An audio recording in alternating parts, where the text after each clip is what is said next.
中国和加拿大。中国陆地面积960万平方公里，世界排名第3。台湾和海南分别是我国的第1和第2大岛。加拿大面积998万平方公里，世界排名第2。巴芬岛是它的第1大岛屿，面积50多万平方公里，大约是14个台湾岛的面积。第2大岛维多利亚岛，这2座岛上生活的大部分都是因纽特人。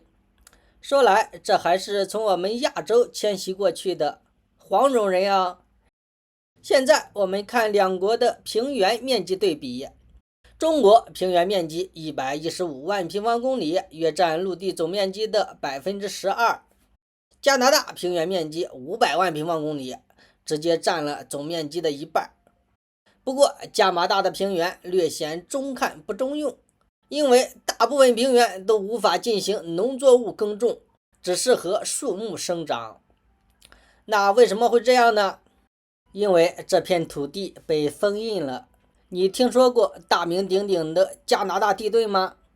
我们先把它的范围圈出来，在地盾的边缘散布着几个大的湖泊，挖出来作为地盾的边缘标识。第一个大熊湖，这是加拿大最大的湖泊，因为有很多北极熊生活在这里而得名。然后继续沿着地盾的边缘往南挖。现在说说何为地盾。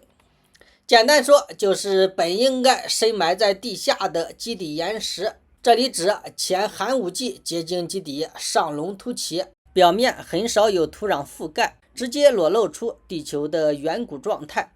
这是北美板块最坚硬最稳定的核心，也是我们地球上最大的地盾区。虽然这里种不了庄稼，不适宜人类居住，但是矿产资源却极为丰富。那加拿大人都住在哪里呢？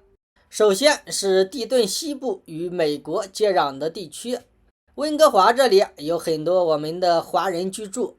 当然更多的加拿大人选择生活在东南部的这个小角落里，这里就是与美国接壤的5大湖区周边，加拿大的首都渥太华以及第1、第2大城市多伦多、蒙特利尔都在这里，可谓是加拿大真正的繁荣之地。不过也不用担心拥挤，毕竟他们满打满算也才4000万人，我们上海巴掌大的地方还有2400万人呢。刚刚把加拿大的几大湖泊挖了出来，现在挖我国的。